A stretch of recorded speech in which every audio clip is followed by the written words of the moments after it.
Welcome to the Daily Insider here on Vegas Insider. I am Kevin Rogers, and we are getting closer towards the middle of November, Wednesday, November 10th, and we're going to talk some NBA and NFL with Stephen Nover coming up in just a few moments. And college basketball, a lot of games last night, a lot of underdogs covered, and we're off and running with that. But before we get to Stephen, I want to tell you about our friends at BetMGM. And they are the king of sports books. New players only. Great promo. Bet $10 to win $200 if your team scores a touchdown. Bet on any NFL money line. And if your team scores a touchdown, you'll receive an additional $200 in free bets. Again, for new players only, must be 21 years or older and legal in the following states: Arizona, New Jersey, Indiana, Colorado, Tennessee, West Virginia, Iowa, Virginia, Michigan, Pennsylvania, and Washington, D.C. only. Full terms and conditions apply. That is BetMGM. They are the king of sports books.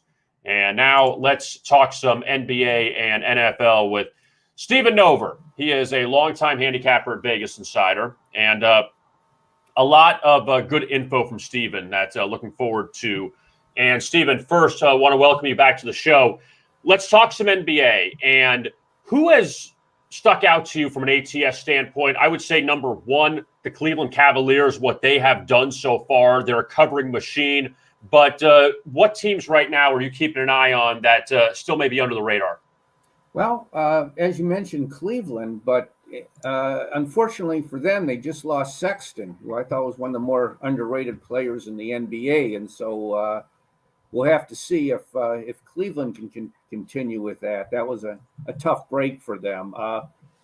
What I've noticed, Kevin, is I try to take it game by game, playing the situations. I know we're probably into like about 10 games into the season, so there are some trends and angles you can find as far as who the best point spread teams are. But what I've noticed is just the discrepancy now, even worse than in previous years. You got some horrible teams now, and it's a gap between the haves and the have-nots.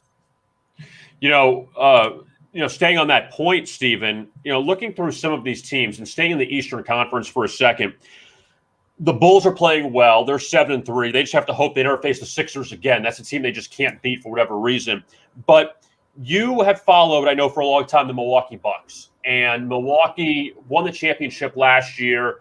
This year, there's been some injury issues, some COVID stuff. Chris Middleton isn't playing now. Drew Holiday missed some action. Do you think Milwaukee is falling into a bit of a championship hangover, or is it all these other things that are affecting them that if they were healthy, they would still be the team to beat in the East? Well, I'm kind of looking for a little bit of a downgrade from them, but they've been missing not only Middleton, as you mentioned, their second best player. They've also been without Brook Lopez, and he's been kind of an underrated player for them. He fits a lot of niches and a lot of gaps, and it's not good when Giannis's brother's in the starting lineup. That's not good for the Bucks. These teams, you just can't overreact. It's actually, if you're looking long term, you don't want to be peaking way this early in the season. So I don't want to say the Bucks can't repeat or anything, but right now they've got problems with COVID and things, and I think throughout the season, it wouldn't surprise me if just about every team at some stage is going to have to deal with this again. The team they beat last year to go to the finals, the Atlanta Hawks, Stephen, they're a bit of an enigma right now. Atlanta's 4-8. They're 1-7 on the road. They're 0-8 against the spread on the road. And this past, trip, I understand Phoenix, Golden State's been great, Utah. These are top quality teams in the West. Like they're not losing to bad teams, but they had a big lead at Phoenix, lost. Had a big lead at Golden State and lost. They fall apart against the Jazz last night. What's going on with this Atlanta team? That I know that a lot of people would say that, all right, you beat Philadelphia. Maybe you shouldn't have been in the Eastern Conference Finals, but right now it seems a bit of a disappointing start for Atlanta. Maybe they just aren't that good, Kevin. They caught fire last year with the coaching change. McMillan did a nice job with them, but maybe they're just not that good. They become an auto fade on the road out west. Speaking maybe on behalf of their defense of them, is that they had a rough schedule. I mean, they weren't getting enough time off. They were playing tough West teams practically every night, so they got into a losing rut. But you really have to wonder, I think they way overachieved last year, and they could be turning out to be like the Miami Dolphins of the NBA. The Dolphins way overachieved last year, making the playoffs, and you figured some regression was coming this year, but it's been way far more regression than you thought. Now, going to the Western Conference and a team that Atlanta lost to on that road trip, Golden State, I mean, what this Warriors team is doing, I mean, Steph Curry is being Steph Curry and dropping these 50-point games. They're 9-1, the Warriors, Stephen. The one loss came to Memphis in overtime, a game they were in complete control of, and then melted down late. So Golden State, I mean, you could say maybe be 10-0 at this point, but still 9-1 they'll take in a very tough Pacific division. Klay Thompson will be back eventually, but how surprised are you to see what Golden State is doing so far out of the gate? I am surprised, certainly. And as you mentioned, they're doing this without Klay Thompson. Stephen Curry is just continues to be just so remarkable with his shooting. I've gotten into arguments with people. I say he's the greatest pure shooter of all time, and I actually would put him in my top 10 all-time NBA players. And he's really carrying them. That's I've always liked Steve Kerr, so surprising but not shocking that they're out to this fast start.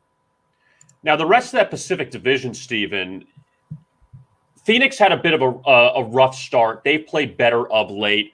The Clippers start off a little slow. I know no Kawhi. Paul George can only do so much. They're playing better. They beat Portland last night. We know the Lakers are going to kind of trudge through the season. LeBron's out right now. And even Sacramento's been all right. But who do you expect to come out of that Pacific when it's all said and done? Oh, that's a tough question. I think the Lakers, they're struggling right now, but they'll be there. You have LeBron and Anthony Davis. They know how to pace themselves.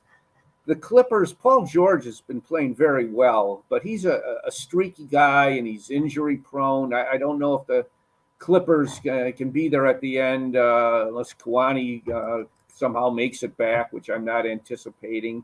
Kings are improved, but their ceiling is only so high. I don't like Luke Walton, so even though they have some nice young talent on that team, I don't see them making the playoffs. Suns, when they get Ayton back, their center, they could make some noise. They've got some good talent. I don't think that was a fluke what they did last year. Tough division, as you say. What are you looking at for tonight in the NBA? Anything stick out to you in this big card? Yeah, I do. I found one play I really like, and it's involving a Pacific Division team. Okay, and you could find that on Vegas Insider if you want to purchase Stephen's pick for tonight. A lot of games so far are coming up in the NBA tonight. I want to talk some NFL with you, Stephen, and we'll take a quick look at tomorrow night's game, Ravens and the Dolphins. And Miami off of this ugly win, to say the least, over the Houston Texans on Sunday. 5 turnovers, but yet somehow they found a way to win that game. They snapped their 7-game skid. Now they get Baltimore, who they've had a lot of problems with. The Ravens are very interesting, Stephen, because I feel like they've had a lot of games this year. You can argue, could have lost to the Vikings, could have lost to the Colts, could have lost to the Chiefs, probably should have beaten the Raiders back in week 1. But what are your thoughts going into this one? Obviously, Tua, we don't know if he's going to play or not for the Dolphins or if it's Jacoby Brissett again. But your thoughts here with the Ravens and Dolphins tomorrow night? Yeah, I wish I had something strong on this game, this being the Thursday game. I've gotten burned a lot with the Ravens this year, Kevin. I've taken them, and they win games, but they're not covering, and they're not winning by margins. As far as the Dolphins, they were fortunate to beat the Texans. It was just a question of which team is worse. That game lived up to their hype as being the worst game of the year. Dolphins never should have beat the Patriots opening week. They were totally outstatted. So they very well could be winless. That's how bad the Dolphins could be. I'd be interested, Kevin, to hear your take, you being right down there on the Dolphins, if you don't mind. You know what? I think that, I hate to say it like this, I think they hang. I think they do because you're getting the most points that the Dolphins have seen at home this year. And they've had 2 clunkers against Buffalo, they've lost twice. at home was a bad situation when Tua got hurt the first series, and then they just got wiped out. The second time around, they hung with the Bills a few weeks ago, and then Buffalo opened up at the end. They've lost to Tampa Bay. They have some losses. I mean, Atlanta at the end, last-second field goal. Jacksonville and London, last-second field goal. The Raiders in overtime. Colts was kind of a clunker. And you mentioned the New England game, which, even if they lose by a field goal, they probably still cover it. I think they would have lost by 2. But the Dolphins, they've hung in some games. Others they haven't been great in. The numbers don't say it, Stephen. I don't think they're Detroit. I don't think they're Houston. I think they're a little better than that. It's just been such a wobbly season for them. And they've lost games to teams that they should have lost to. But they've had some games they've thrown away too. So I think here it's just a lot of points for Baltimore to lay, because Baltimore, like I said, they've just found ways to win. And if a couple went against them, maybe they're like a 5-win team. Well, I have a prejudice against road teams on Thursday, especially when they're not not in the same division. So I've got a check mark against Baltimore there. I was curious too, your take, Kevin, on Miami's morale. Do they have some chemistry issues? I mean, this was a playoff team last year. Look at them this year. I mean, that's got to really affect them mentally. It has been. It's a couple things. Number one, that I don't know if they have the utmost confidence in Tua. And when you look at these other teams, Cincinnati, Joe Burrow, he's the guy. Justin Herbert with the Chargers, he's the guy. And there's always that conversation of, well, did we get the right quarterback? Should we have drafted Herbert? And again, kind of playing the result and seeing what Herbert's doing in L.A. But the Deshaun Watson stuff hung around for a bit, and Tua's like, do you want me or not? And that's where, even though you don't know if Watson would have played immediately, you don't know what the situation was. Luckily, it fell through. But I think you have that. I think they overachieved a little bit last year. I don't think they were as good as a 10-6 team. They're probably closer to that 8-8, or now, I guess in today's world, 8-9 team with the 17 games. But again, they've blown these games at the end where they went into the Houston game, Stephen, 1-7, could have been 3-5. Maybe it's a little, false security thinking you're better than you are, but you're 3-5. You feel better about yourself than 1-7. 1-7, your season's done. Yeah, exactly. So that's kind of where it goes. And again, the Dolphins get the Jets twice. They still get Carolina. They still get the Giants. They still play teams they can beat, but they also get Tennessee. They get New Orleans on the road on a Monday night. They have Baltimore Thursday. So and they get New England again, and who obviously has played better. So, again, if they could win a few more, who knows? But I want your thoughts on this game before I let you go. Seahawks and the Packers. All right. The Aaron Rodgers situation obviously isn't good for Green Bay, and we don't know what he's going to do, if he's going to play this Sunday or not. We don't know Russell Wilson's situation, if he comes back from the finger injury. What did you take from everything that happened with the Packers this past week? I think the public and the media made more of it than what the Packers. The Packers are used to Aaron Rodgers. I mean, it's a small market, and so he's the stuff that he pulls off, it's not new to the Packer players. It's just a huge distraction and stuff. And, but this time really the media and the whole public, saw firsthand, the kind of stuff that Rodgers does and pulls on his teammates. So I don't think it'll affect the Packers that much. Russell Wilson, I'm sure, is going to go for Seattle. He's cleared. He's ready to go. I think Rodgers goes for the Packers, but now there's another distraction. There's talking about OJB, maybe coming to the Packers. So it's always some kind of circus right now with Green Bay. What did you think of the way Jordan Love played on Sunday against the Chiefs? I didn't like him. I didn't like the coaching with him. I didn't think LaFleur had a very good game plan. I would have gone run heavy. Certainly he's got two good running backs to do that. Instead, the Chiefs blitzed the heck out of the poor guy. And I think Love is just what I perceived him to be. He's got some mobility. He's got some natural talent, but he's not very accurate. I don't think he's that heady of a quarterback. And I was not impressed with his first game, and he had ample time to prepare. But some of that falls on LaFleur. Bad game plan. So Green Bay laying 3.5, and we'll see if the star quarterbacks come out to play at Lambeau on Sunday. Stephen Nover, you could check out his selections at Vegas Insider. He's all over everything. You check out NFL, NBA, college football, college basketball. Very busy time of year. Stephen, thanks a lot for the time, as always. We appreciate it. We'll talk to you soon. Thanks, Kevin. Enjoyed your Dolphins insights. Always good talking to you. Take care. All right, you too. Thank you. Okay. And there is Stephen Nover. Always good stuff out of him. And look, the Dolphins tomorrow night, them getting 7.5 at home is a lot. And Baltimore, they beat Miami in Brian Flores' first game as head coach. 2019, 59-10. And that was when Ryan Fitzpatrick was the quarterback of the Dolphins. And that was the year the Dolphins were supposed to tank for Tua. And they actually played better towards the end of that season, got the 5th pick of the draft, and still landed Tua Tagovailoa when it was all said and done. And Tua would have been the first pick. He got hurt at Alabama. Joe Burrow had the huge year at LSU. And then Burrow with the Ohio connections obviously had crazy numbers. He went to the Bengals with the first pick. But the Dolphins, though, again, there's that doubt.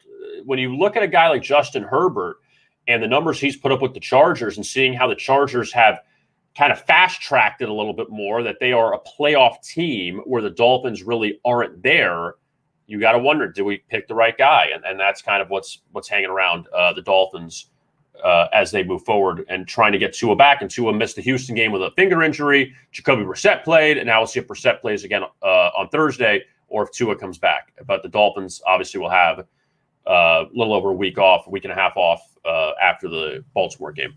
All right, before we look at tonight's NBA card, let me tell you about WinBet and the WinBet mobile sportsbook app. iOS, Android devices, that's where you can download the WinBet mobile sportsbook app, and want to let you know how you can do that. When you download the WinBet mobile sportsbook and you're a new patron, you can get a $1,000 risk-free first bet with a $20 minimum first deposit and eligible sports bet when you use the promo code VI bonus. That means if you lose your first wager, you get it back up to $1,000 as a free bet credit that you can use for another bet. The WinBet promo code will expire soon, so make sure to grab it while you can. And again, you have to be 21 years or older, legal betting states, New Jersey, Colorado, Indiana, Virginia, Arizona, Tennessee, and Michigan. That is WinBet. And you can check it out now on iOS or Android devices. All right, so let's take a look now at the NBA for tonight. And last night in college basketball, before we get to NBA, I personally went 4-1 on the site, and I had several underdogs that cashed. Now, granted, they cashed in losses, but I had Fairfield plus 15 at Providence. Also, Jacksonville State covered in a loss at Wichita State. Wichita State hit a late 3 to win that game. Jacksonville State was up for a lot of that game. Also, Monmouth, they covered as 5.5-point dogs against Charlotte. They were down double digits in that game. They came back, lost by 2. And Rice ended up closing as about a 7.5-point favorite against Pepperdine. Pepperdine lost their 2 top scorers from last year. And Rice ended up pulling away in that game. My only loss was Delaware, the Blue Hens, and they fell to Davidson. And Davidson played very well. Well-coached team at the Atlantic 10. And so 4-1, I got a few selections up for tonight. A lot of underdogs came through in college, and there were several underdog upsets outright. Navy beat Virginia. The Citadel went into Pittsburgh, beat the Panthers. Georgia Tech lost at home. Also, Nebraska lost at home to Western Illinois. So you had some heavy favorites that ended up losing. Ohio State barely beat Akron. And Belmont, they lost on the road at Ohio as a short favorite. And Belmont, high expectations out of them this year. But, yeah, a lot of games to keep an eye on. Duke winning over Kentucky. Kansas took care of Michigan State and New York. So college basketball is here, my friends. A lot of games every single night. And actually, tonight's not even that big of a card. All right, now let's look at the NBA. Wizards and the Cavaliers, they hook up from Cleveland. And the Cavaliers, what's so amazing about them, even though Colin Sexton's hurt, 8-3 against the spread. Washington is 7-3 against the spread. Wizards are 7-3 overall. Nice job there by Wes Unseld Jr. taking over. And you want to talk about winning a trade. The Washington Wizards trade Russell Westbrook to the Lakers in the offseason. And Westbrook had some moments with the Wizards last year. But now Bradley Beal is the guy. So John Wall's gone. Russell Westbrook is gone. And Bradley Beal doesn't have to worry about sharing the ball. Like, he's the guy. They get Montrezl Harrell, Kentavious Caldwell-Pope, and Kyle Kuzma from the Lakers for Russell Westbrook. Washington won that trade already. And they're off a few home wins over Milwaukee and Minnesota. And even seeing the numbers for those guys, I mean, Beal's going to do what he does. Kuzma's averaging 14 points a game. I mean, Caldwell-Pope is kind of towards the end, but, you know, he's a guy who hits some threes every so often. But then Montrezl Harrell, who they got, he's averaging 17 and 9. So you're getting 17 out of Harrell, 14 out of Kuzma, or would you rather have the headache of Russell Westbrook? So Washington playing well, 3 straight unders for them. Cleveland, the Cavaliers are amazing. They really are. 5 consecutive covers, 4 straight outright wins as a dog over Charlotte, Portland, Toronto, New York. Ricky Rubio had 36 the other night. I mean, Ricky Rubio's lighting things up. No Sexton, but Jared Allen, who they got in that Harden deal last year with all the teams that were involved, he's been very good in the middle. And Evan Mobley, that's their top pick out of USC's played well. I don't have an opinion on that game, but very impressive job by the Cavaliers so far. I mean, Washington too. But both those teams trying to make a little bit of noise in the Eastern Conference. Brooklyn goes to Orlando, and the Magic, they beat the Jazz a few nights ago. Pretty impressive win by them as 11-point dogs. They came back and won that game over Utah.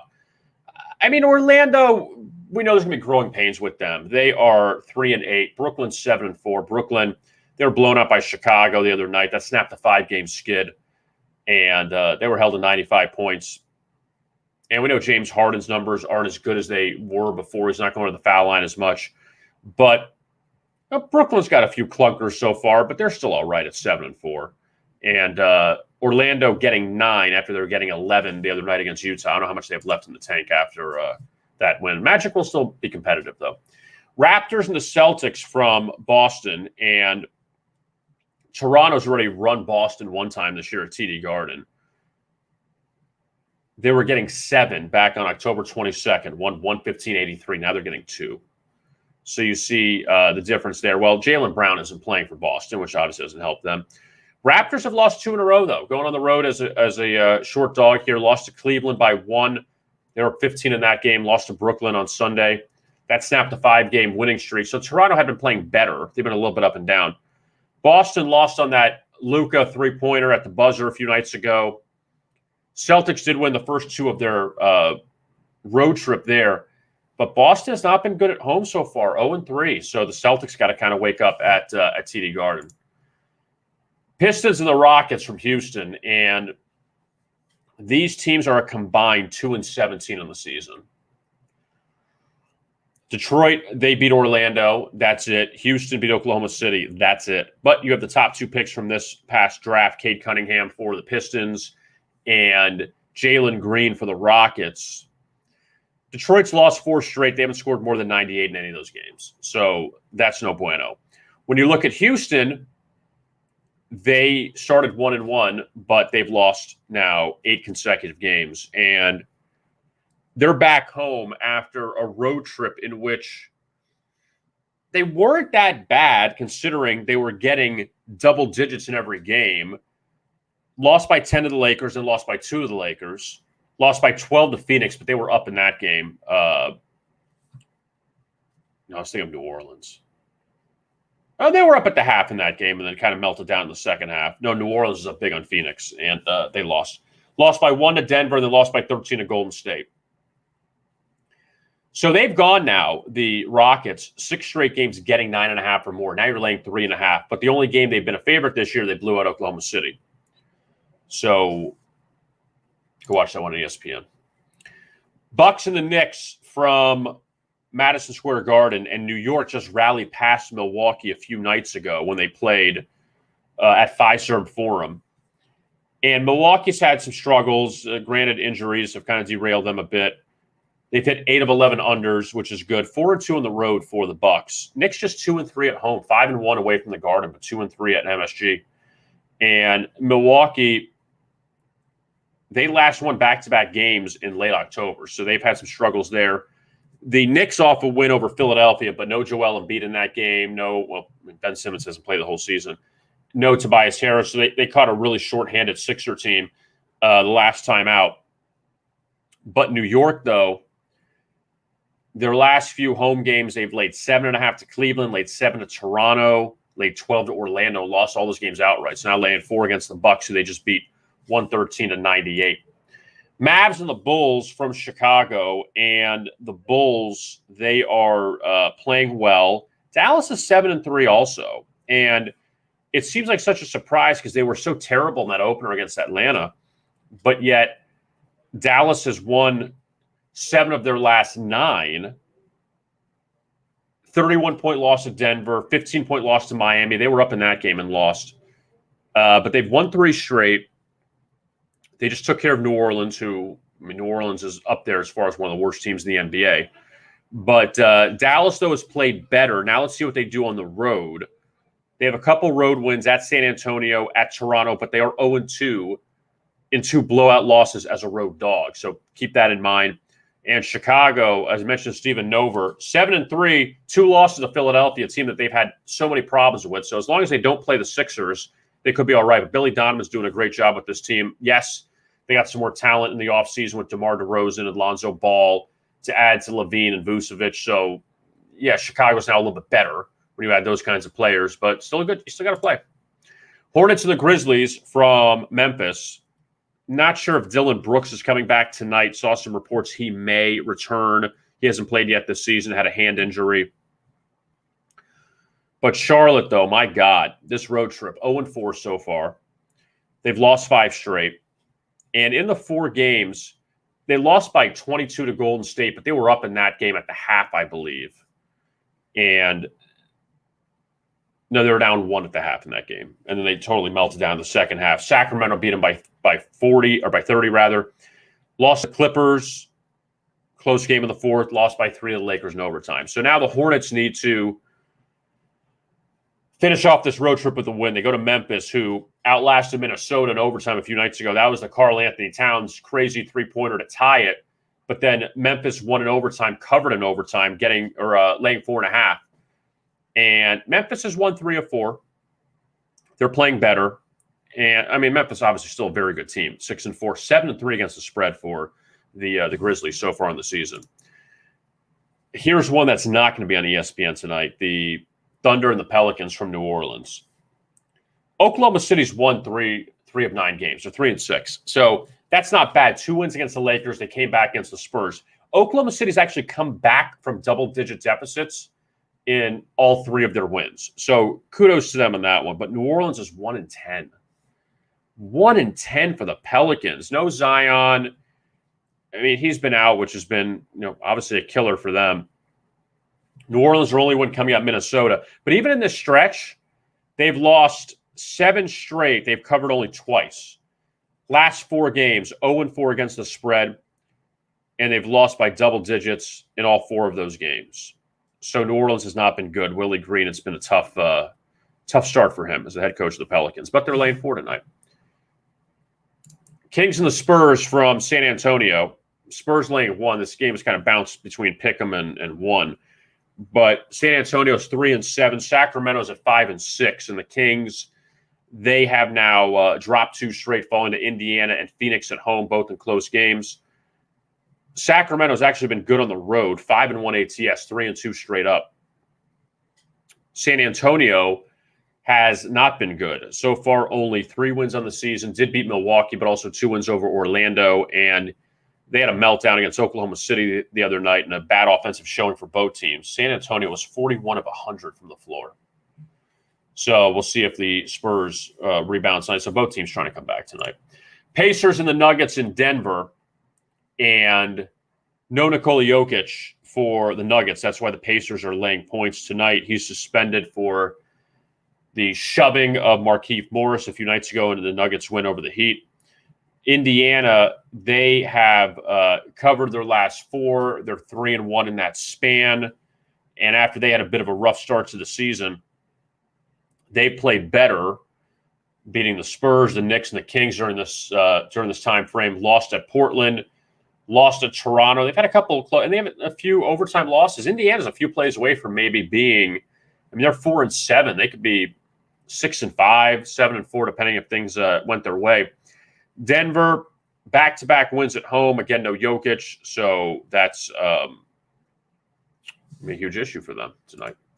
Blazers and Suns in Phoenix, and Portland's already obliterated Phoenix one time this season. They beat them at Moda Center 134-105 back in late October.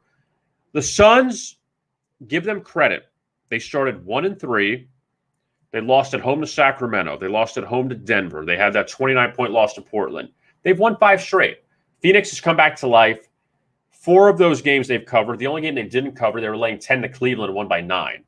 So the Suns definitely back on track. DeAndre Ayton will not play tonight for Phoenix. And Portland coming off a loss last night to the Clippers. They right now have not been good on the road, to say the least. 0-5 for Chauncey Billups on the road.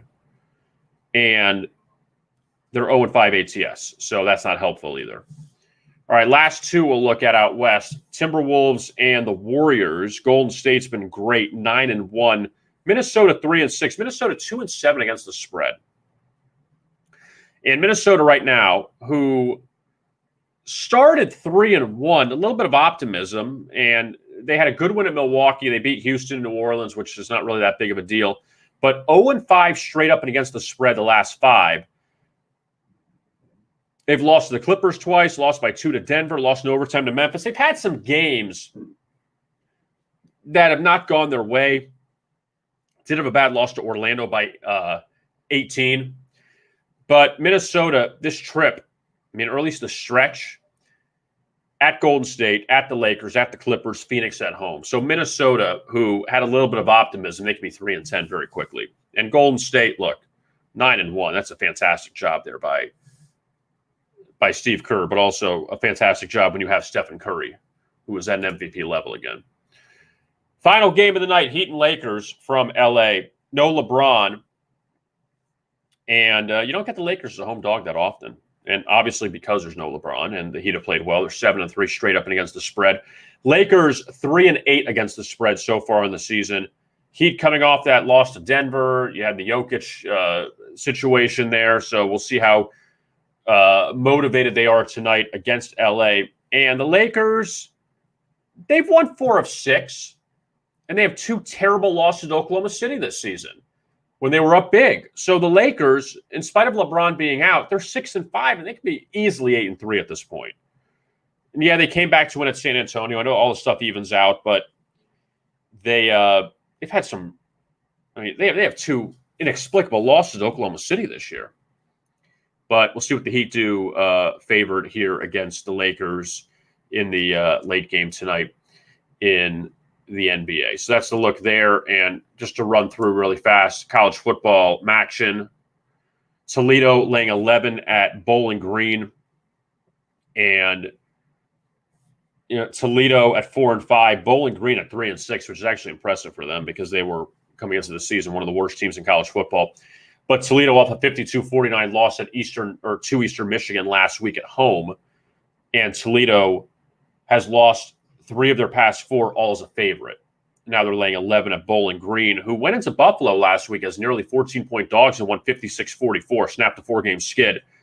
Bowling Green has actually been a decent big dog covering this year as, 1, 2, 3, 4, 5, 6 times as 9-point dogs or more. If you want to take that shot with the Falcons of Bowling Green. Ball State, Northern Illinois, that's a pretty good matchup in the MAC, as Ball State laying 2.5 on the road here. And the Cardinals, off a win at Akron last week, didn't cover, won by 6. Northern Illinois, they had their 5-game winning streak snapped at Kent State last week, 52-47 loss. And last year, Ball State did win over Northern Illinois 31-25. They were laying 14.5, Ball State. Now they're laying just 2.5 here on the road. Final game, Kent State and Central Michigan. And the Chippewas now laying less than a field goal, 2.5. Both teams at 5-4. Kent off that win over Northern Illinois last week. Central Michigan won at Western Michigan as 9-point dogs, 42-30. So now they've won 3 of 4. As a favorite, though, Central Michigan, they are 0-4 ATS, their last 4 in that role. So that's no good. Kent's 1-4 on the road so far this year. There's your action. And there's a lot of college basketball that we're not going to go over because it's just a ton of it. But you can go to our Vegas odds page, college basketball on Vegas Insider. You can find all the lines for tonight's action inside of college hoops. So before we escape here today, BetMGM, they are the king of sports books. Great deal for new players only. Bet $10 to win $200 if your team scores a touchdown. Must be 21 years or older to play. Bet on any NFL money line. And if your team scores a touchdown, you'll receive an additional $200 in free bets. Legal in the following states: Arizona, New Jersey, Indiana, Colorado, Tennessee, West Virginia, Iowa, Virginia, Michigan, Pennsylvania, and Washington, D.C. only. Full terms and conditions apply. That is BetMGM. They are the king of sports books. My thanks again to Stephen Nover for joining us today. Talk some NFL and NBA. We will not be on tomorrow. We're off for Veterans Day. And we'll be back on Friday. So just that little programming note that do not expect us tomorrow at noon. Instead, we'll be back on Friday at noon, and we'll talk plenty of NFL and college looking ahead to the weekend. I am Kevin Rogers. Thanks a lot for watching today's edition of the Daily Insider. And as always, best of luck with your bets.